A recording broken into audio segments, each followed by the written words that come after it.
Clerval then put the following letter into my hands. It was from my own Elizabeth. My dearest cousin, you have been ill, very ill, and even the constant letters of dear kind Henry are not sufficient to reassure me on your account. You are forbidden to write, to hold a pen, yet one word from you, dear Victor, is necessary to calm our apprehensions. For a long time I have thought that each post would bring this line, and my persuasions have restrained my uncle from undertaking a journey to Ingolstadt. I have prevented his encountering the inconveniences and perhaps dangers of so long a journey, yet how often have I regretted not being able to perform it myself. I figure to myself that the task of attending on your sick bed has devolved on some mercenary old nurse, who could never guess your wishes, nor minister to them with the care and affection of your poor cousin. Yet that is over now. Clerval writes that indeed you are getting better. I eagerly hope that you will confirm this intelligence soon in your own handwriting. Get well, and return to us. You will find a happy, cheerful home and friends who love you dearly. Your father's health is vigorous, and he asks but to see you, but to be assured that you are well, and not a care will ever cloud his benevolent countenance.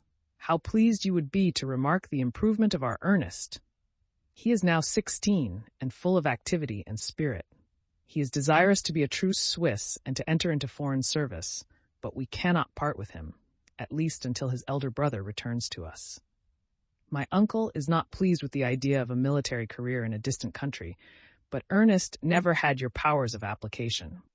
He looks upon study as an odious fetter. His time is spent in the open air, climbing the hills or rowing on the lake. I fear that he will become an idler unless we yield the point and permit him to enter on the profession which he has selected. Little alteration, except the growth of our dear children, has taken place since you left us.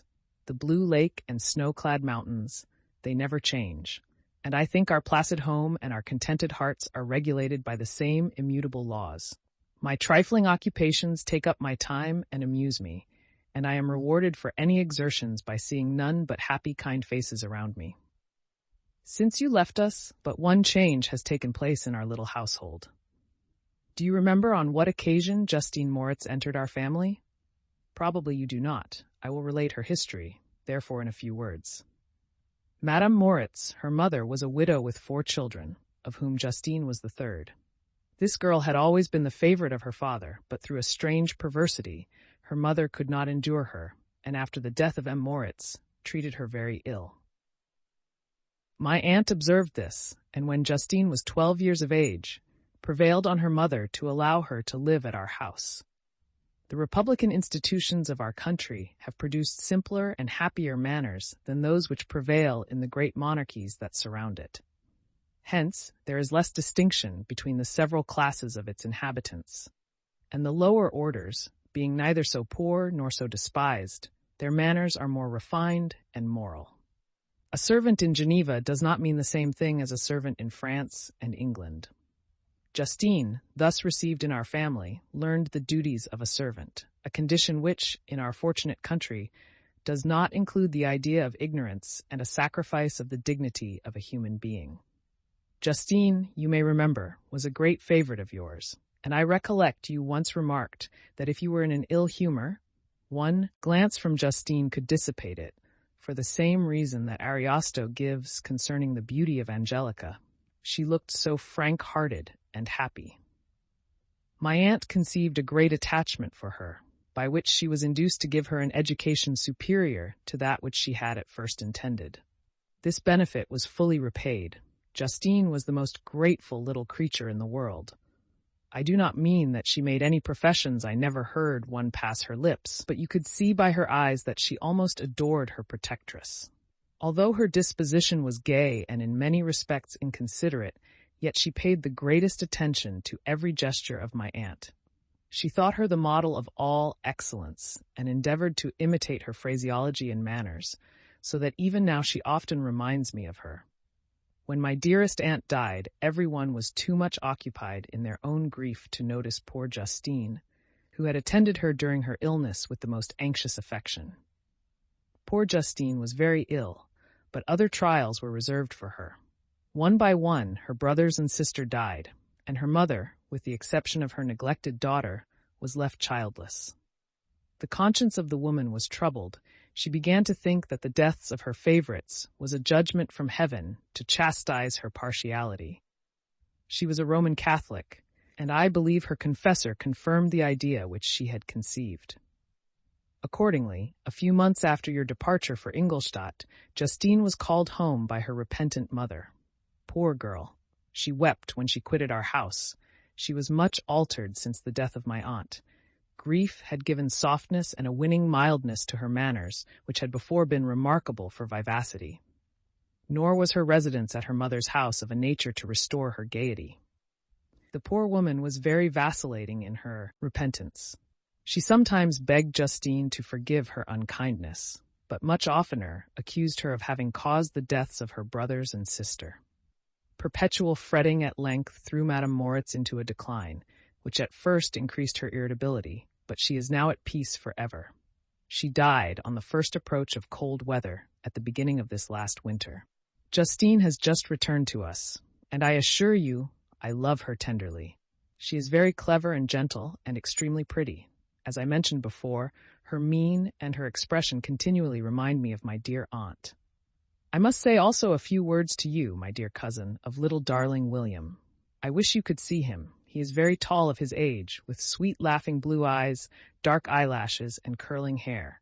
When he smiles, 2 little dimples appear on each cheek, which are rosy with health. He has already had 1 or 2 little wives, but Louisa Byron is his favorite, a pretty little girl of 5 years of age. Now, dear Victor, I dare say you wish to be indulged in a little gossip concerning the good people of Geneva. The pretty Miss Mansfield has already received the congratulatory visits on her approaching marriage with a young Englishman, John Melbourne, Esker. Her ugly sister, Manon, married M. Duvillard, the rich banker, last autumn.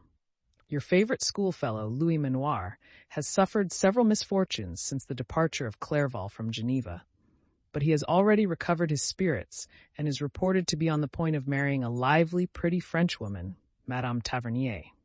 She is a widow and much older than Manoir, but she is very much admired and a favorite with everybody. I have written myself into better spirits, dear cousin, but my anxiety returns upon me as I conclude. Write, dearest Victor, 1 line. Word will be a blessing to us. 10,000 thanks to Henry for his kindness, his affection, and his many letters. We are sincerely grateful. Adieu, my cousin. Take care of yourself, and I entreat you, write. Elizabeth Lavenza, Geneva, March 18th, 17. Dear, dear Elizabeth, I exclaimed when I had read her letter, I will write instantly and relieve them from the anxiety they must feel. I wrote, and this exertion greatly fatigued me, but my convalescence had commenced and proceeded regularly. In another fortnight, I was able to leave my chamber. One of my first duties on my recovery was to introduce Clerval to the several professors of the university. In doing this, I underwent a kind of rough usage, ill-befitting the wounds that my mind had sustained. Ever since the fatal night, the end of my labors, and the beginning of my misfortunes, I had conceived a violent antipathy even to the name of natural philosophy. When I was otherwise quite restored to health, the sight of a chemical instrument would renew all the agony of my nervous symptoms. Henry saw this and had removed all my apparatus from my view. He had also changed my apartment, for he perceived that I had acquired a dislike for the room which had previously been my laboratory. But these cares of Clerval were made of no avail when I visited the professors. M. Waldman inflicted torture when he praised, with kindness and warmth, the astonishing progress I had made in the sciences. He soon perceived that I disliked the subject, but not guessing the real cause, he attributed my feelings to modesty, and changed the subject from my improvement to the science itself, with a desire, as I evidently saw, of drawing me out. What could I do? He meant to please, and he tormented me. I felt as if he had placed carefully, one by one, in my view those instruments which were to be afterwards used in putting me to a slow and cruel death. I writhed under his words, yet dared not exhibit the pain I felt. Clerval, whose eyes and feelings were always quick in discerning the sensations of others, declined the subject, alleging, in excuse, his total ignorance, and the conversation took a more general turn. I thanked my friend from my heart, but I did not speak. I saw plainly that he was surprised, but he never attempted to draw my secret from me. And although I loved him with a mixture of affection and reverence that knew no bounds, yet I could never persuade myself to confide in him that event which was so often present to my recollection, but which I feared the detail to another would only impress more deeply. M. Krempe was not equally docile, and in my condition at that time of almost insupportable sensitiveness, his harsh, blunt encomiums gave me even more pain than the benevolent approbation of M. Waldman. "D—n the fellow!" cried he. "Why, M. Clerval, I assure you he has outstripped us all.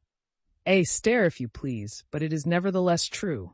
A youngster who, but a few years ago, believed in Cornelius Agrippa as firmly as in the gospel, has now set himself at the head of the university, and if he is not soon pulled down, we shall all be out of countenance. Continued he, observing my face expressive of suffering, Mem Frankstein is modest, an excellent quality in a young man. Young men should be diffident of themselves. You know, M. Clerval, I was myself when young, but that wears out in a very short time." M. Krempe had now commenced an eulogy on himself, which happily turned the conversation from a subject that was so annoying to me. Clerval had never sympathized in my tastes for natural science, and his literary pursuits differed wholly from those which had occupied me. He came to the university with the design of making himself complete master of the Oriental languages, and thus he should open a field for the plan of life he had marked out for himself. Resolved to pursue no inglorious career, he turned his eyes toward the East, as affording scope for his spirit of enterprise. The Persian, Arabic, and Sanskrit languages engaged his attention, and I was easily induced to enter on the same studies. Idleness had ever been irksome to me, and now that I wished to fly from reflection and hated my former studies, I felt great relief in being the fellow pupil with my friend, and found not only instruction, but consolation in the works of the Orientalists. I did not, like him, attempt a critical knowledge of their dialects, for I did not contemplate making any other use of them than temporary amusement. I read merely to understand their meaning, and they well repaid my labors. Their melancholy is soothing, and their joy elevating, to a degree I never experienced in studying the authors of any other country. When you read their writings, life appears to consist in a warm sun and a garden of roses, in the smiles and frowns of a fair enemy, and the fire that consumes your own heart. How different from the manly and heroical poetry of Greece and Rome. Summer passed away in these occupations, and my return to Geneva was fixed for the latter end of autumn. But being delayed by several accidents, winter and snow arrived, the roads were deemed impassable, and my journey was retarded until the ensuing spring. I felt this delay very bitterly, for I longed to see my native town and my beloved friends. My return had only been delayed so long from an unwillingness to leave Clerval in a strange place before he had become acquainted with any of its inhabitants. The winter, however, was spent cheerfully, and although the spring was uncommonly late, when it came its beauty compensated for its dilatoriness. The month of May had already commenced, and I expected the letter daily which was to fix the date of my departure, when Henry proposed a pedestrian tour in the environs of Ingolstadt, that I might bid a personal farewell to the country I had so long inhabited. I acceded with pleasure to this proposition. I was fond of exercise, and Clerval had always been my favorite companion in the ramble of this nature that I had taken among the scenes of my native country. We passed a fortnight in these perambulations. My health and spirits had long been restored, and they gained additional strength from the salubrious air I breathed, the natural incidents of our progress, and the conversation of my friend. Study had before secluded me from the intercourse of my fellow creatures, and rendered me unsocial. But Clerval called forth the better feelings of my heart. He again taught me to love the aspect of nature, and the cheerful faces of children. Excellent friend, how sincerely you did love me, and endeavor to elevate my mind until it was on a level with your own. A selfish pursuit had cramped and narrowed me, until your gentleness and affection warmed and opened my senses. I became the same happy creature who a few years ago, loved and beloved by all, had no sorrow or care. When happy, inanimate nature had the power of bestowing on me the most delightful sensations. A serene sky and verdant fields filled me with ecstasy. The present season was indeed divine. The flowers of spring bloomed in the hedges, while those of summer were already in bud. I was undisturbed by thoughts which during the preceding year had pressed upon me, notwithstanding my endeavors to throw them off, with an invincible burden. Henry rejoiced in my gaiety and sincerely sympathized in my feelings. He exerted himself to amuse me, while he expressed the sensations that filled his soul. The resources of his mind on this occasion were truly astonishing. His conversation was full of imagination, and very often, in imitation of the Persian and Arabic writers, he invented tales of wonderful fancy and passion. At other times he repeated my favorite poems, or drew me out into arguments, which he supported with great ingenuity. We returned to our college on a Sunday afternoon. The peasants were dancing, and everyone we met appeared gay and happy. My own spirits were high, and I bounded along with feelings of unbridled joy and hilarity.